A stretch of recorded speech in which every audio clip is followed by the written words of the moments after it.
जय हिंद साथियों, आप सभी का मैं वेलकम करता हूं आपके चैनल जहां मैथ्स मैजिक पे, जहां आपको रखते हैं प्रोसेस सिलेक्शन तक पूरा अपडेट और देते हैं सही, रियल और जेन्युइन इन्फॉर्मेशन। तो बहुत ही शानदार इन्फॉर्मेशन आ रहा है एनआईटी पटना से, और उन तमाम कैंडिडेट्स के लिए या उन तमाम स्टूडेंट्स के लिए जो चाहते हैं नॉन टीचिंग पोस्ट पे जॉब पाना, चाहे वो परिचारी का हो, चाहे वो लेखापाल का हो, चाहे वो टेक्नीशियन का हो, अधीक्षक का हो। तो ये बहुत ही शानदार वैकेंसी है एनआईटी पटना का, और इस पूरे वीडियो में हम आपको इस वैकेंसी के बारे में डिटेल में बात करेंगे।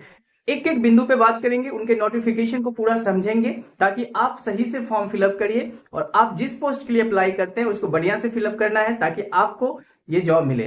तो अगर आप इस चैनल पे नए हैं तो चैनल को जरूर सब्सक्राइब कर लीजिएगा, क्योंकि हम आपको प्रोसेस सिलेक्शन तक पूरा अपडेट रखेंगे जब तक आपका सिलेक्शन नहीं होता है, और साथ में आपको हेल्प करेंगे तैयारी में भी, मतलब आपको हेल्प करेंगे मैथ के क्लास में भी। तो चलिए, तो चलते हैं हम। आप इसके वेबसाइट पे जाने से पहले हम थोड़ा सा आपको बता देना चाहेंगे कि नंबर ऑफ पोस्ट जो है क्या है।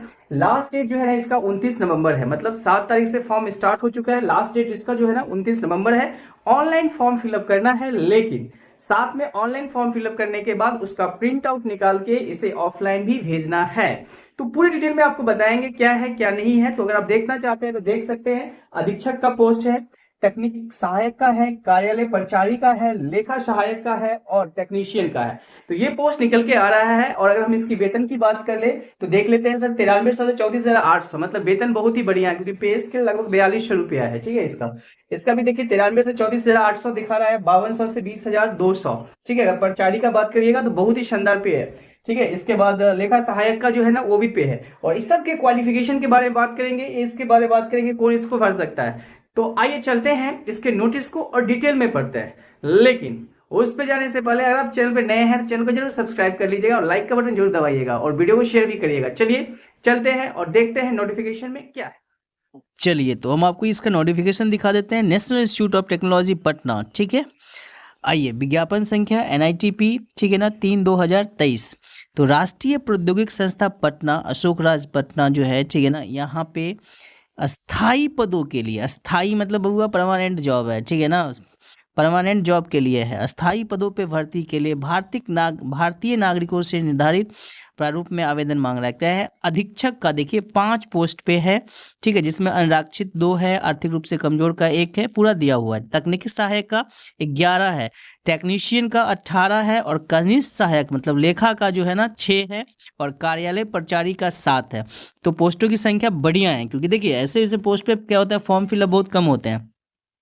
और वेतन तो हम आपको बता ही चुके हैं। अगर देखिए इसमें कार्यालय परिचारी का ग्रेड पे 1800 है, तो लगभग बढ़िया वेतन मिल जाएगा। 5200 से 20,200 है, आप देख सकते हैं। तो आइए, आपको क्या करना है, तो इसको फॉर्म पहले ऑनलाइन भरना होगा। www.nitp.aic.in पे जाके पहले इसका जो है ना फॉर्म भरना है। परीक्षा शुल्क अदा करना है। क्या परीक्षा शुल्क हम वो भी बताएंगे आपको, ठीक है।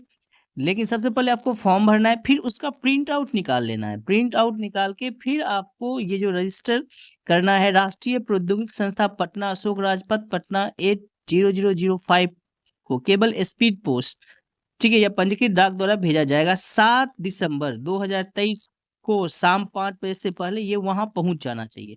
ऑनलाइन डेट स्टार्ट हो चुका है 7 से। ऑनलाइन शुल्क जमा करने का अंतिम तारीख दिया 28 नवंबर को, और ऑनलाइन आवेदन जमा करने का अंतिम तिथि 29 नवंबर को है। और सहायक दस्तावेजों के साथ आवेदन प्रिंट आउट जमा करने की अंतिम तिथि है 7 दिसंबर 2023 शाम 5 बजे। अनिवार्यता देख लीजिए क्या क्या है। तो अनिवार्यता में देख लीजिए, अब इसमें आगे आपको डिटेल में इसका मिल जाएगा क्या क्या इसमें चाहिए, क्या क्वालिफिकेशन चाहिए, क्या एज चाहिए। तो मोस्ट प्रोबेबली अगर आप देखिए आयु में, तो आयु में जो है ना आपको बता दिया गया है क्या, कि जो छूट होगा, ये छूट है वो 2019 के अनुसार होगा। भर्ती नियम जो 2019 है उसके अनुसार आपको छूट मिलेगा। तो छूट जो है ना उसके अकॉर्डिंग मिलेगा। इसको स्क्रॉल करिएगा, नीचे आते हैं तो यहाँ पे साफ शब्दों में लिख दिया गया है कि किस कैटेगरी को कितने सालों का छूट दिया जा रहा है। अगर आपके पास जाति प्रमाण पत्र है तो उसके अकॉर्डिंग आपको छूट मिलेगा। जैसे देख लीजिए, अनुसूचित जाति अनुसूचित जनजाति के लिए 5 वर्ष के लिए, अन्य पिछड़ा वर्ग NCL वालों के लिए 3 वर्ष का, दिव्यांगजन के लिए भी है, ठीक है, सबके लिए है।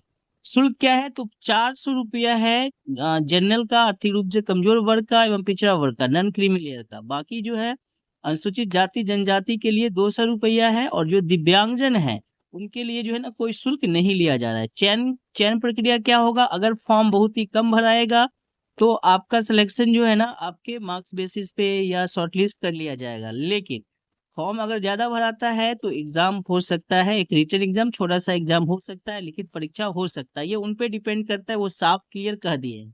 दस्तावेज़ क्या-क्या लगा के भेजना है भैया? तो दस्तावेज़ में जो है 10th का आपका जो है ना प्रमाण पत्र, अंक पत्र जिसमें जन्म तिथि अंकित हो, ठीक है? इसके बाद 12th का क्योंकि अनिवार्य है, 12th के बेसिस पे ही जो है ना फॉर्म बहुत सारा भरा जा रहा है, इसमें बहुत सारा पोस्ट है जो 12th बेसिस पे ही है, तो आपको वो डालना पड़ेगा, वो देना पड़ेगा, ठीक है? तो ये सब चीज़ें डिग्री लगा के इसको भेज देना है, स्पीड पोस्ट कर देना है आपको। लेकिन पहले ऑनलाइन फॉर्म फिल अप करना होगा। इसके वेबसाइट पे जाके आपको ऑनलाइन फॉर्म फिल अप करना है, इसके बाद उसका प्रिंट आउट निकालना है। प्रिंट आउट निकालने के बाद जो आपका शैक्षणिक योग्यता का जो प्रमाण पत्र है, अंक पत्र है, ये सब को संलग्न करके आपको भेजना है। जैसे मान लीजिए कोई अगर ईडब्ल्यूएस के लिए भर रहे हैं, ईडब्ल्यूएस से बिलॉन्ग करते हैं तो उनको उसका भी भेजना पड़ेगा, ठीक है? सबका ज़ेरॉक्स करके सेल्फ अटेस्टेड करके भेजना है। ये सामान्य निर्देश दे दिया गया है जिसे आपको बढ़िया से पढ़ना है। अगर आप फॉर्म भरना चाहते हैं तो सामान्य निर्देश को आपको पढ़ना पड़ेगा, ठीक है? और हम इसका जो है ना लिंक आपको डिस्क्रिप्शन बॉक्स में डाल देंगे ताकि आप इसको डाउनलोड कर लीजिएगा, ठीक है? और आप इसको बढ़िया से पढ़ लीजिएगा, ठीक है? क्योंकि दस्तावेज में जो भी है फोटोग्राफ की प्राथमिकता, ये सब फोटो 3 महीना से पहले का होना चाहिए, जैसे होता है उसमें डिटेल में दिया गया है। तो बहुत ही शानदार है। अगर आप इसमें सही से भरते हैं तो मेरा मानना है कि कंपटीशन यहाँ कम होगा, क्योंकि देखिए ये सब पोस्ट ऐसा है जो पता नहीं चलता है और पूरा का पूरा भर भी जाता है। चलिए, तो भुगतान कर लीजिएगा अपना जो भी है, पैसा वैसा जमा करना, डेट ऑफ बर्थ, ये सब चीज़ देख लीजिएगा, इसको पूरा बढ़िया से पढ़ लेना है आपको।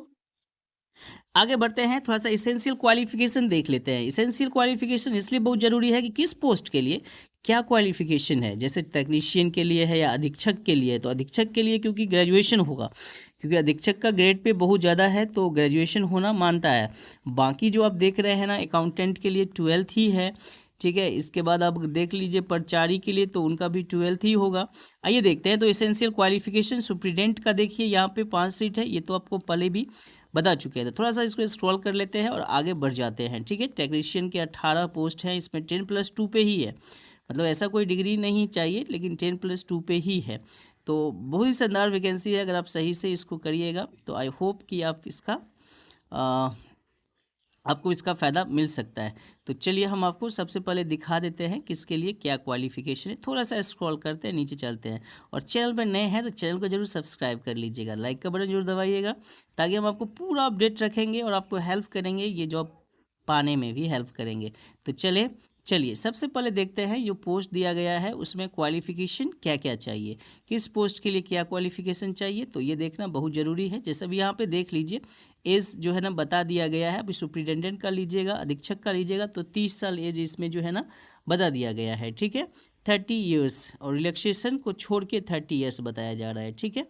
अ, चलिए अब नेक्स्ट देखते हैं। अगर बात कर लेते हैं टेक्निकल असिस्टेंट का, तो इसका भी 30 ईयर्स ही है, ठीक है? मतलब एज रिलैक्सेशन को छोड़ के 30 ईयर्स जनरल एज ये बताया जा रहा है, ठीक है? अगर आप बात कर लीजिए टेक्नीशियन का, तो इसमें देखिए टेक्नीशियन 27 ईयर्स दिया हुआ है। जूनियर असिस्टेंट मतलब अकाउंटेंट, इसका भी मैक्सिमम एज 27 ही दिया है। मिनिमम तो आपको समझ में आ ही रहा होगा, 18+ होता ही है, तो 27 ही दिया हुआ है। ऑफिस अटेंडेंट मतलब कार्यालय परिचारी का जो है ना 27 ही दिया हुआ है। क्वालिफिकेशन क्या चाहिए, तो सबसे पहले आते हैं सर, ठीक है ना, और देखते हैं technical assistant in civil engineering. मतलब टेक्निकल असिस्टेंट का अलग अलग है, उसके अकॉर्डिंग इसमें क्वालिफिकेशन जो है ना मांग रहा है अधीक्षक का, ठीक है? तो वो अब है बीटेक सिविल इंजीनियरिंग, ये सब चीज़ जो है ना उसको चाहिए। तो ये अधीक्षक के लिए टेक्निकल असिस्टेंट के लिए जो है ना इतना आपको मांगा जा रहा है। अब टेक्निकल असिस्टेंट आगे देख लेते हैं, इसमें क्या दिया हुआ है, इस पर भी वही है बीटेक, ये सब चीज़ जो है चाहिए। चलिए तो टेक्निकल असिस्टेंट का आप देख लिए। अब आगे जाते हैं, ठीक है ना? आप इसका पीडीएफ जरूर डाउनलोड कर लीजिएगा, बढ़िया से उसको देख लीजिएगा। इसके बाद एमआईएस के लिए चाहिए, क्या चाहिए, फिर अपने ज़्यादा फोकस करना है किस पे आ जाते हैं। इसमें देखिए अलग अलग है, पोस्ट तो दिया हुआ है उसमें, ये पूरा ब्यौरा दिया हुआ है, ठीक है ना, कि उनको किस तरह का स्टूडेंट खोज रहे हैं वो, ठीक है? किस तरह का, जैसे टेक्नीशियन इन वेबसाइट वाला है तो 10+2 से काम चल जाएगा, 60% मार्क्स होना चाहिए, गवर्नमेंट रिकग्नाइज बोर्ड से कम 60% मार्क्स 10+2 पे जो है ना आपका हो जाएगा टेक्नीशियन वेबसाइट। इसलिए 10+2 वाले को भी फॉर्म भरवाया जा रहा है, क्योंकि कभी कभी क्या होता है कि बीटेक वाले नहीं भरेंगे मान लेते हैं, तो 10+2 वाले तो कम से कम भरेंगे, ताकि पोस्ट जो है ना पूरा का पूरा भर जाए, खाली नहीं रहे। टेक्नीशियन इन MIS में देखिए 10+2 ही है, और हार्डवेयर में भी 10+2 ही है, नेटवर्किंग 10+2 ही है। तो ये है इसेंशियल क्वालिफिकेशन। आगे चलते हैं और देखते हैं किसके लिए और क्वालिफिकेशन क्या है। जैसे कि हम आपको बताए हैं, अगर आप इसको ध्यान से देखिएगा तो मैथमेटिक्स कंप्यूटिंग, इस पे भी 10+2 ही चाहिए, 10+2 ही देख लीजिए। सिर्फ एक के लिए ग्रेजुएशन है अधीक्षक का, बाकी 10+2 ही है। जूनियर असिस्टेंट 10+2 ही है, अब देख सकते हैं इसमें, ठीक है। टाइपिंग स्पीड मांगता है लेकिन, ठीक है, जूनियर असिस्टेंट जो है लेखापाल जो है ना, इसमें टाइपिंग स्पीड आपका होना चाहिए 35 वर्ड पर मिनट। 10+2 आप किसी से हो, साइंस से हो, कॉमर्स से हो, आर्ट्स से हो, कोई मतलब इसको नहीं है, लेकिन इसको चाहिए टाइपिंग स्पीड 35 वर्ड पर मिनट चाहिए। कंप्यूटर वर्ड प्रोसेसिंग का ज्ञान होना चाहिए, ठीक है। ये इसका अगर टैली उली किए हुए हैं तो बढ़िया है आपके लिए। ऑफिस असिस्टेंट का आपने देखा, इसमें भी जो है ना इसेंशियल 10+2 ही माना है। कार्यालय प्रचारी में भी 10+2 ही माना है, और अच्छा कम्युनिकेशन स्किल होना चाहिए। लेखा जोखा मतलब रिकॉर्ड कीप करने का, रखने का, कीपिंग का अच्छा होना चाहिए, नॉलेज होना चाहिए। ये उनका डिज़ायरेबल मतलब है, वो ऐसे बंदे को खोज रहे हैं। तो सुप्रिटेंडेंट का आपने देख लिया। बैचलर डिग्री चाहिए, फर्स्ट क्लास बैचलर डिग्री और its equivalent to recognised university institute.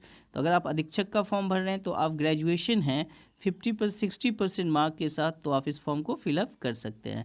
तो दीज आर द, ये सर्टिफिकेट का जो है ना एक आपको नमूना दिखाया जा रहा है कि जैसे कोई जाति बनाएगा, कोई विकलांग का बनाएगा, ये ऑल दीज आर दैट।